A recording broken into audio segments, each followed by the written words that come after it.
जन्मांतर युग युगांतर के पुण्यों का उदय होता है, तब जीवन में भागवत की कथा सुनने को मिलती है।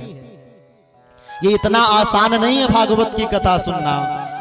आप तो बड़े सौभाग्यशाली हैं कि आपके गृह ग्राम में मैया रानी की गोद में भागवत, जब जहां पर भागवत होती है वहां पर गंगा नदी, सारे तीर्थ, सारे नदियां, सारे पुराण सबके सब चल करके चले आते हैं बंधुओं।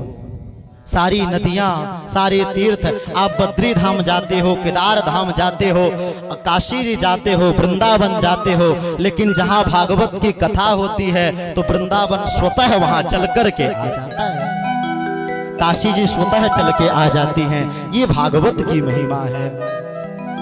और जब आपके जन्म जन्मांतर युग युगांतर के पुण्यों का उदय होता है, तब भागवत की कथा सुनने को मिलता है, तब हमें सत्संग सुनने को मिलता है। और सत्संग का मतलब क्या है? सत्य का साथ करना ही सत्संग है। क्या है? सत्य का साथ सत्संग, सत धन संग इति सत्संगः। और सत्य क्या है? सत्य क्या है? हमारा भोजन सत्य है? नहीं बंधुओं। संसार सत्य है? नहीं बंधुओं। संसार क्या है?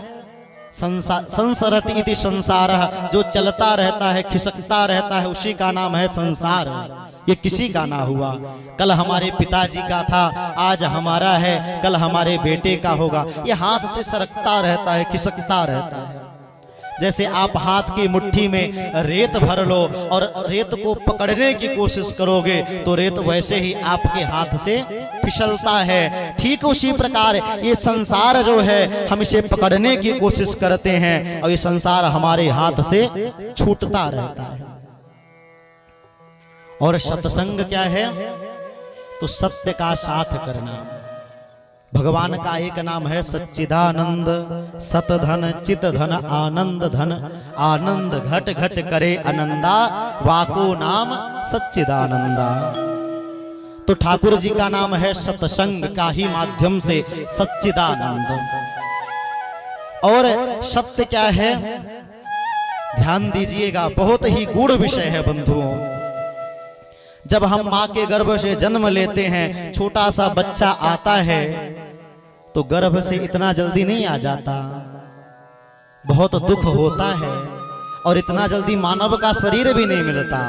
पहले कभी कुत्ता बन करके घूमे, कभी कुकर तो कभी सूकर, कभी नाली के कीड़े, कभी भैंसा, कभी मकड़ी, कभी जो है तो भैंस बन करके घूमे। 84 लाख में 83,99,999 योनियों में भटके, खूब भटके। कभी नाली के कीड़े बन करके पड़े हैं, कभी बंदर बन करके पड़े हैं, कभी कुत्ता बन करके पड़े हैं, कभी सूकर बन करके पड़े हैं। हमेशा 83,99,999 योनियों में खूब भटके। और जब भटक के भगवान से प्रार्थना करी तो कबहू कृपा करुणा नर देहि। भगवान ने कहा अच्छा ठीक है जा, लेकिन इस बार मुझे भूलना नहीं। भगवान से खूब वादा करके आए, भगवान एक बार मुझे मानव का शरीर दे दो, मैं इस बार जाऊंगा तो तुम्हें भूलूंगा नहीं। भगवान कहते हैं तू बार बार यही कह के जाता है और फिर जाने के बाद भूल जाता है। हमने कहा महाराज अब इस बार नहीं भूलूंगा, एक बार मानव का शरीर दे दो। भगवान ने कहा अच्छा चल ठीक है, दे दिया।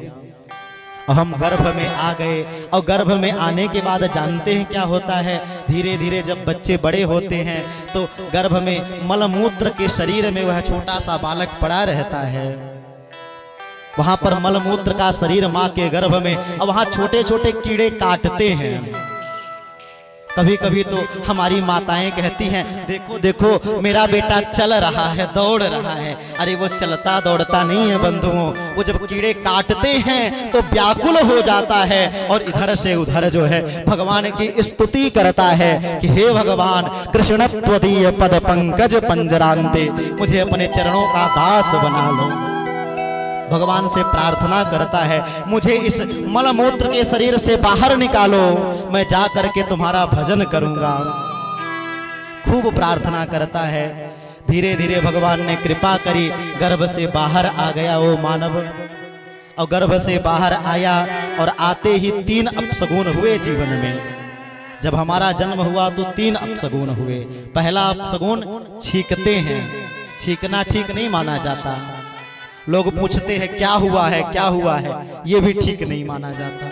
और तीसरा रोता है बच्चा जन्म लेते ही, रोना भी ठीक नहीं माना जाता। तो हमारे तो जीवन की यात्रा में तीनों अपशगुन हो गए। अब जैसे जैसे बच्चा बड़ा होने लगा तो माता के स्तनों में अब जो है माँ के स्तनों का पान करने लगा, दूध का पान करने लगा।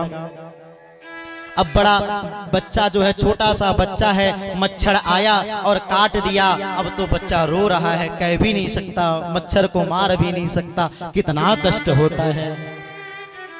और धीरे धीरे जब बच्चा बड़ा हो गया, अब 8-9 महीने का हो गया, चलने लगा। अब ध्यान देना, उस बच्चे को अब बताया गया, क्या बताया गया? उस बच्चे को कहा गया बेटा ये तेरे माता हैं, ये तेरे पिता हैं, यही सत्य हैं। बचपन में बताया गया कि माता पिता ही सत्य हैं। बचपन में से ही पढ़ा दिया गया कि माता पिता सत्य हैं। धीरे धीरे बच्चा और बड़ा हुआ, 4 साल का हुआ तो कहा स्कूल भेज दो। तो स्कूल जा करके CAT कैट RAT रेट पढ़ने लगा, CAT पढ़ने लगे। और धीरे धीरे जब और बड़ा हुआ तो बताने लगे बेटा पढ़ लिख लो, यही सत्य है। लेकिन जब बेटा पढ़ लिख लिया, थोड़ा और समय बीत गया तो कहा बेटा अब धन रुपए कमा लो, यही सत्य है। धन रुपए कमाने लगा, विवाह हो गया, पत्नी आ गई। और जब पत्नी आ गई तो पत्नी पर जो है पत्नी ही सत्य है। बच्चे हो गए, बच्चों पर उलझ गया। लेकिन सत्य नहीं बताया गया। बचपन में बताया गया कि माता पिता ही सत्य हैं और जवानी में सिखाया धन रूप यौवन सत्य है। लेकिन अंत में सुनाया गया कि राम नाम सत्य है, राम नाम सत्य है। जब अंतिम में 4 लोग हमारे प्राण पखेरु उड़ गए और 4 लोग कंधे में लेकर के जाने लगे, तब कहते हैं अरे जीव उठ, राम नाम सत्य है, राम नाम सत्य है। अंत में सुनाया गया कि राम नाम सत्य है। ये जब पक्षी जो है पिंजरा तोड़कर उड़ गया तब बताया गया कि राम नाम सत्य, पहले नहीं बताया गया बंधुओं। पहले तो बताया गया माता पिता घर वैभव रूप, अरे इन सबकी भी आवश्यकता है, ऐसा नहीं है। माता पिता का भी मातृ देवो भव पितृ देवो भव। लेकिन ऐसा ना हो बंधुओं कि आए थे हरि भजन को ओटन लगे कपास। तो हमारे आने का जो कारण है वह क्या है? साधन धाम मोक्ष कर द्वारा। अपने आप को जान जाओ कि मैं क्यों आया हूं। क्या केवल खाना पीना और सो जाना यही हमारा धर्म है? खा पी करके सो जाने से हमारा कल्याण हो जाएगा? नहीं बंधुओं। अरे खाना पीना तो नाली के कीड़ा भी अपना पेट भर लेता है। नाली के कीड़े को भोजन देने कौन जाता है? हाथी को लकड़ी कौन देता है? चींटी को शक्कर कौन देता है? बताओ, कोई नहीं देता। आखिर हम सबको भोजन कौन दे रहा है? जब हम माँ के गर्भ में थे तो हमें भोजन कौन देता था? इन वृक्षों को भोजन कौन दे रहा है? ये छोटे छोटे उड़ रहे जीवों को भोजन कौन दे रहा है? इसे सारे संसार को कौन चला रहा है? अरे आप विचार करो। किसी साधक ने कहा, क्या कहा? मुर्दे को प्रभु देत हैं, कपड़ा लकड़ा आग, और जिंदा नर चिंता करे, ओ कर बड़ी अभाग।